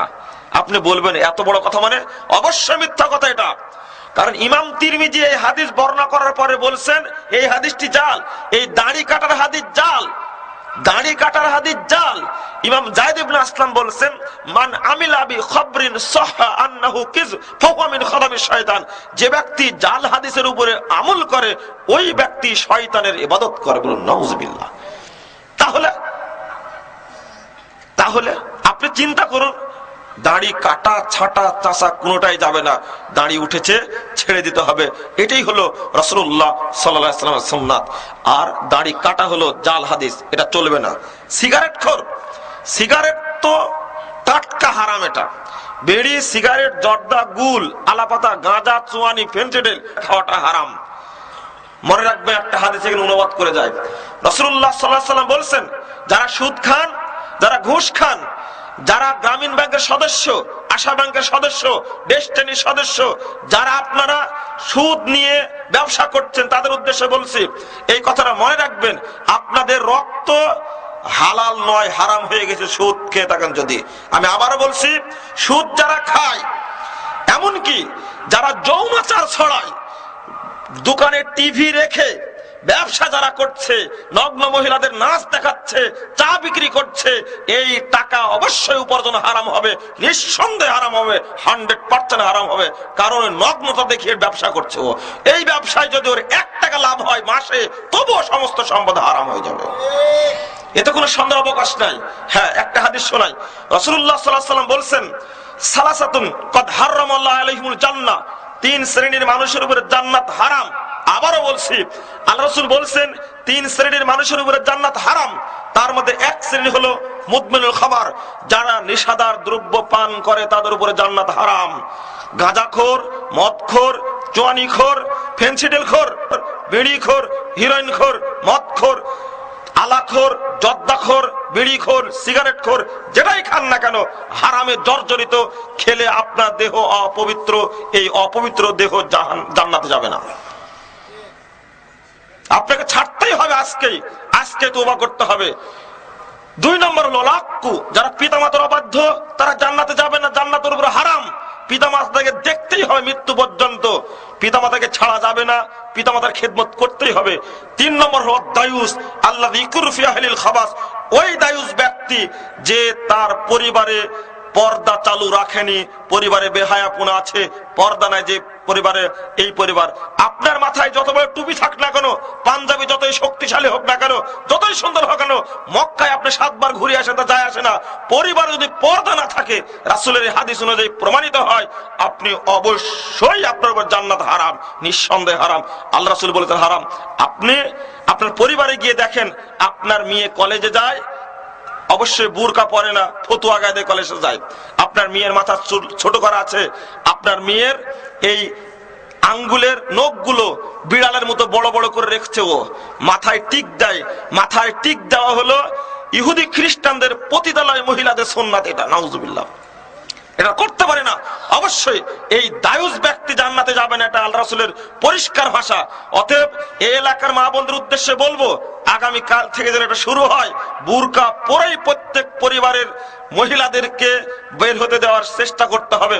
ঘরেই থাকতে হয় মহিলাদেরকে, বের নিতান্তই হতে হলে বুরকা পরে বের হতে হবে। কোন মহিলার, যে সমস্ত মহিলা পেট পিঠ দেখা যায়, বাজার ঘাটে ঘুরে বেড়ায়, এরা হলো খান্নাস মহিলা। আর এই মহিলার অভিভাবকরা হলো দায়ুস, অবশ্যই দায়ুস। এই খান্নাস মহিলাদের অভিভাবকরা দায়ুস, এরা অবশ্যই জান্নাতে যাবে না, জান্নাতীদের উপরে হারাম। নামাজ পড়ে, তাহাজ্জুদ পড়ে কোনো লাভ হবে না, আপনাকে পরিবার রক্ষা করতেই হবে। আর একটি কথা বলতে ভুলে গেছি, সেটা হলো অনেকেই বিড়ি খান না, সিগারেট খান না, কিন্তু বিড়ির ব্যবসা করে। আজকেই বলছি, নবীগঞ্জের যত বিড়ি সিগারেট যারা বিক্রি করছেন, খান না বিক্রি করেন, তাদের পয়সাও হারাম হবে। আপনি মনে করছেন একটা যে ওই হাদিসের রেফারেন্স দেয়নি, হাদিসটি বর্ণিত হয়েছে ইবনে মাজাহ আহমদের মধ্যে ৭৪৪৫ নম্বর হাদিস। আমি আপনাকে বলছি, রাসূলুল্লাহ সাল্লাল্লাহু আলাইহি ওয়াসাল্লাম আরেকটি হাদিস বলেছেন যে ইন্নাল্লাহ আযজা ওয়া জাল ইযা হারামা আকলা শাইইন আলা কওমিন, আল্লাহ তাআলা কোন জাতির উপরে যে কোন জিনিস খাওয়া হারাম করেন, হাদিসটা শুনেন ভালো করে, কোন জাতির উপরে যখন কোন জিনিস খাওয়া হারাম করেন, ফাহাররামা আলাইহিম সামানাহু, আল্লাহ রাব্বুল আলামিন ওই জিনিসের ব্যবসাকেও হারাম করে দেন। আবু দাউদের 3488 নম্বর হাদিস, কিতাবুল ইজারা, একবারে ব্যবসা অধ্যায়ের মধ্যে হাদিসটি নিয়ে আসছেন। আপনি মূল আবু দাউদ খুলেন, 493 পৃষ্ঠা হাদিসটি পাবেন। আল্লাহ রাসূল বলছেন যে জিনিস খাওয়া হারাম, ওই জিনিসের ব্যবসাও হারাম। এই এলাকার যত দোকানে বিড়ি সিগারেট বিক্রি করা হয়, আজকে তওবা করে বিড়ি এগুলো বের করে পুড়িয়ে নষ্ট করে তারপরে দোকান পবিত্র করা লাগবে আপনারে, না হলে আপনার পয়সা হারাম হবে। আল্লাহ রাসূল বলেছেন লা ইয়াদখুলুল জান্নাতা জাসাদুন গুযযা বিল হারাম, যে দেহ হারাম দ্বারা গঠিত হয়েছে, ওই দেহ কখনো জান্নাতে প্রবেশ করবে না। যে দেহ হারাম দ্বারা গঠিত হয়েছে, উপার্জন আপনার 5 পয়সা হোক, যদি হারাম হয়, আপনার উপার্জন হারাম, আপনার রক্ত হারাম, আল্লাহ রাসূল বলেছেন ওই দেহ জান্নাতে যাবে না। হাদিস আপনি দেখুন, তাবরানী আওসাত 6 নম্বর খণ্ডের 113 পৃষ্ঠায় বর্ণিত হয়েছে সেই সনদে। অতএব বিড়ি সিগারেট থেকে সাবধান হন। আর যেন এলাকায় না বলা লাগে, এটা এই এলাকায় আর কোনোদিন যেন এই বক্তব্যের প্রয়োজন না হয়, বিড়ি ছাড়তেই হবে। কি লেখছে ডাক্তার জাকির নায়েক সম্পর্কে আপনার মন্তব্য কি? ডাক্তার জাকির নায়েক, তিনি একজন মানুষ, ফেরেশতাও নন, নবীও নন, সাহাবীও নন। এখন পর্যন্ত জানি যে কথাগুলো বলছেন কোরআন হাদিসের সাথে মিলিয়ে বলছেন। যতদিন বলবেন হক বলবেন, যেদিন উল্টাপাল্টা হবে তিনি তখন বাতিল হয়ে যাবে, না হক হয়ে যাবেন। কথা মনে থাকবে। কারো মুকাল্লিদ আমরা নই, যার কথা কোরআন হাদিসের সাথে মিলবে তার কথাই গ্রহণ করব। তিনি ইমাম বুখারী হোক, তিনি ইমাম আবু হানিফা হোক, ইমাম শাফিঈ হোক। সাহাবীদের পরে এমনকি রাসূলের হাদিসের সাথে কোন সাহাবীর বক্তব্য বিরোধী হয়, সাহাবীর বক্তব্য মানা যাবে? ডাক্তার জাকির নায়েক তো দূরের কথা, ও যত বড় পণ্ডিত হোক না কেন, যেদিন শরীয়তের বিরুদ্ধে কথা বলবে সেদিন তার কথা মানা যাবে না। কিন্তু এখন পর্যন্ত হক কথাটা বলছেন, এটা আমাদের জানা। ডাক্তার জাকির নায়েকের দলিল ভিত্তিক কথা মানবো, দলিলবিহীন কথা আমরা মানতে রাজি নই। দুঃখজনক হলেও সত্য, যে মানুষের কথার মাধ্যমে উপমহাদেশের ভারতের লাখো লাখো হিন্দু ইসলাম গ্রহণ করছে, হাজার হাজার ইহুদি খ্রিস্টান ইসলাম গ্রহণ করছে, ওই জাকির নায়েকের টিভি চ্যানেল বন্ধ করে দেওয়া হয় বাংলাদেশে। উনি একটা কথা বলেছেন, আমি যখন হিন্দুদেরকে বেদ পড়তে বলি তখন মুসলমানদের করে তোমরাও কোরআন পড়ো। কথা বুঝতে পারেননি কোন জায়গায় আঘাতটা মারছেন? জাকির নায়েকের বিরুদ্ধে বাংলাদেশে মিছিল পর্যন্ত হয়, 4-5টা বই পর্যন্ত লেখা হয়েছে। যখন শ্রী শ্রী রবিশঙ্করকে একবারে মাঠে মারছে তখন আপনি হাততালি দিচ্ছেন, খুব আনন্দ পাচ্ছেন।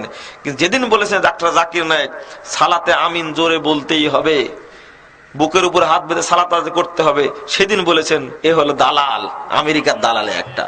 ঠিক হক কথা বলা তো দোষ, তাই না? এটা বাস্তব কিনা সেটা বলে নাকি? ইহুদি খ্রিস্টানরা ইসলাম গ্রহণ করে একবার ধরাশায়ী করে দিচ্ছে মাঠে ময়দানে, তখন আপনি খুব আনন্দ পাচ্ছেন, তখন লজ্জা করা উচিত আপনার। এই যে এবার গত 17 তারিখে, এই মাসেরই গত 17 তারিখে 19টি হিন্দু পরিবার ইসলাম গ্রহণ করেছে। 17 তারিখে একটা ডাইরেক্ট খবর, যিনি এসেছিলেন ইসলাম গ্রহণ করানোর জন্য 19টি পরিবার, অত সহজ একটা ছোট গ্রামের সব ইসলাম গ্রহণ করেছে। তবে ওই মাজার পূজারী মুসলমানেরা হয়নি, এরা গাছ পূজারী মুসলমান হয়নি, কবর পূজার মুসলমান হয়নি, এরা হয়েছে আল্লাহ পূজারী মুসলমান। আপনার সাথে তাদের অনেক পার্থক্য। হিন্দু হলে কি হয়েছে তারা চিন্তা করেছেন? অতএব ইবরাত হাসিল করুন, উপদেশ হাসিল করুন। আমি জানতে পারি কি ইসলাম বলতে একই ধর্ম, তবে বর্তমানে চলছে বিভিন্ন নামে, যেমন জামাতে উলামা ইসলাম, জামাতে ইসলাম, নিজাম ইসলাম, তাবলিগ ইসলাম, হেফাজতে ইসলাম, তো কোনটা সঠিক? এই প্রশ্নকারী খুব চিন্তাশীল পাঠক। আজকে যখন রাজশাহী থেকে সকালে রওনা দিলাম তখন পাবনার গভর্নমেন্ট কলেজের এক মাস্টার্সের ছেলে ফোন দিয়ে বলছেন যে আমি এখন কোথায় যাব বলেন। একটা বই আমার পেয়েছিল, সেই বইটা হলো মুনাজাত, কোন সময় কিনেছে, আর একটা কিনেছিল তারাবি, একটা বই তারাবির রাকাত সংখ্যা। ওই বাচ্চাটি পড়ে অনেকদিন চেষ্টা করছেন। রমজান মাসে তারাবি আমি হাফ পড়েছি 20 রাকাত, আর পরে হাফ পড়েছি আমি 11 রাকাত। এই কথা আক্ষেপ করে বলছেন। ঠিক প্রশ্নটা ওইরকম হয়ে গেছে। আপনাকে একটি দলের সাথে থাকতেই হবে, এটা সঠিক। সেই দলটি হবে রাসূলুল্লাহ সাল্লাল্লাহু আলাইহি সাল্লাম আমলের সাথে মিল। কারণ আল্লাহ বলেছেন ইয়াউমা নাদু কুল্লু উনাসি বিইমামিহিম, বনী ইসরাইল 71 নম্বর আয়াত। আমি কাল কিয়ামতের মাঠে প্রত্যেক ব্যক্তিকে ইমাম সহ ডাকবো। কথা কি বুঝতে পেরেছেন? আমি প্রত্যেক ব্যক্তিকে ইমাম সহ ডাকবো।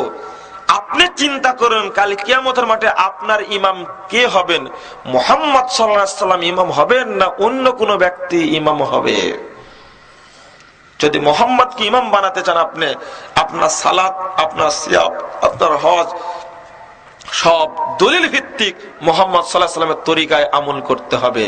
আমি বলেছি নামাজে দাঁড়িয়ে ইন্নী ওয়াজ্জাহাতু পড়ার দলিল নেই, এটা মুহাম্মাদের সুন্নাত নয়। আমি বলেছি মুসাফার পরে বুকে হাত দেওয়া সুন্নাত, রাসূলুল্লাহ সাল্লাল্লাহু আলাইহি সুন্নাত না, এই সুন্নাত আলাদা। আল্লাহু আল্লাহু আল্লাহু করে জিকির করা সুন্নাতটা রাসূলের সুন্নাত না। রাসূলের যেটা সুন্নাত ওই সুন্নাত মানতে হবে আপনাকে। আকীদা আপনাকে ভালো করতে হবে। আমি বললাম তবেই আপনি মুহাম্মদ সাল্লাল্লাহু আলাইহি সাল্লামকে ইমাম হিসাবে গ্রহণ করতে পারবেন। আল্লাহ যেন আমাদেরকে ওই দলের অনুসারী হওয়ার তৌফিক দান করেন যেই দল কোরআন এবং সহিহ হাদিসের কথা বলে থাকে। আল্লাহ আমাদের কবুল করুন, আমিন। কাল কিয়ামতের মাঠে আমাদের ইমাম যেন হন একমাত্র ব্যক্তি মুহাম্মদ রাসূলুল্লাহ সাল্লাল্লাহু আলাইহি সাল্লাম। কিছু মাওলানা বলে থাকে রফুল ইয়াদিন আঙ্গুলে কি এটা, ও ঘোড়ার লেজ দাঁড়ানোর মতো। এটা ভুল হয়েছে। সহিহ মুসলিমের যে হাদিসটি বর্ণিত তাশাহুদের মধ্যে, এটা রফুল ইয়াদান করার হাদিস না, এটা হলো তাশাহুদে বসে হাত তুলছিলেন তারা, তাই রাসূল বলেছিলেন আপনার স্থানটা ভুল হয়েছে, আপনার এই ব্যাখ্যাটা দিয়ে মানুষকে ধোঁকা দিতে চেয়েছেন আপনি, এটা আসলে ঠিক না। ওই হাদিসে উল্লেখ করা হয়েছে তাশাহুদে বসার পরে তারা হাত তুলছিল, এটা রফুল ইয়াদান না, এটা আল্লাহ নিষেধ করেছেন। আর রফুল ইয়াদান কখন করি আমরা? হাত বাঁধার সময়, রুকুতে যাওয়ার সময়, রুকুতে উঠার সময়। আর ওই হাদিসটি আসছে তাশাহুদে বসার সময়। আপনি ব্যাখ্যাতে অন্যদিকে নিয়ে গেলেন কেন? ওইটা তো নিষিদ্ধ। আপনি তাশাহুদে বসে হাত নাড়াচাড়া করতে পারবেন না, এটা নিষিদ্ধ। আর রাসূল এটাই বলেছিলেন তোমার ঘোড়ার মতো হাত নাড়াও কেন? আপনি একটা কথা আর একটা জায়গায় নিয়ে গেলেন কেন? এটা তো ভুল হয়েছে। তবে আর একটা জিনিস আছে, সংশ্লিষ্ট কথা আসছে, ওটা প্রশ্ন করেননি। মানুষ জানাজার সালাতে সূরা ফাতিহা পড়ে না, জানাজার সালাতে সূরা ফাতিহা পড়তে হবে। রাসূলুল্লাহ সাল্লাল্লাহু আলাইহি সাল্লাম পড়েছেন, আপনি পড়লে কি অপরাধ হবে? আল্লাহ রাসূল পড়েছেন। তিরমিজি প্রথম খণ্ডের 198-99 পৃষ্ঠা খুলুন এবং সহিহ বুখারীর প্রথম খণ্ডের 178 পৃষ্ঠা খুলুন। রাসূলুল্লাহ সাল্লাল্লাহু আলাইহি সাল্লাম জানাজার সালাতে সূরা ফাতিহা পড়েছেন, আমরা যেন পড়ি। আল্লাহ রাব্বুল আলামিন আমাদের সবাইকে নিজেদের আমলগুলো সংশোধন করে নেওয়ার তৌফিক দান করুন, আল্লাহুম্মা আমিন। যারা আপনারা উপস্থিত আছেন তাদেরকে উদ্দেশ্য বলছি, আজকে প্রোগ্রামে উপস্থিত হওয়ার জন্য স্বাগত জানাচ্ছি। আল্লাহ যেন আপনাদের উত্তম প্রতিদান দান করেন, আল্লাহুম্মা আমিন। আর শেষে আবেদন জানাচ্ছি, আপনারা বইগুলো নিয়ে যাবেন। বক্তব্য দিয়ে গেলাম, আর আসবো কিনা জানি না, তো বই আপনার বাড়িতে থাকলে এই বই থেকে কোনো উপকার পাবেন। আল্লাহ চাহে তো আপনার আমলকে সংশোধন করে নিতে পারবেন ইনশাআল্লাহ। আল্লাহ আপনাদের তৌফিক দান করুন। যারা মৃত্যুবরণ করেছেন তাদের আল্লাহ ক্ষমা করুক, তাদেরকে জান্নাতবাসী করুক। আমাদের জন্য আপনারা দোয়া করবেন। আপনার জন্য দোয়া করে আজকের মতো আমি বিদায় নিচ্ছি। আল্লাহ রাব্বুল আলামিন আমাদের সবাইকে কবুল করে নিন, আল্লাহুম্মা আমিন। সুবহানাকাল্লাহুম্মা ওয়া বিহামদিকা আশহাদু আল্লা ইলাহা ইল্লা আনতা আস্তাগফিরুকা ওয়া আতুবু ইলাইকা। আসসালামু আলাইকুম ওয়া রাহমাতুল্লাহি ওয়া বারাকাতুহু।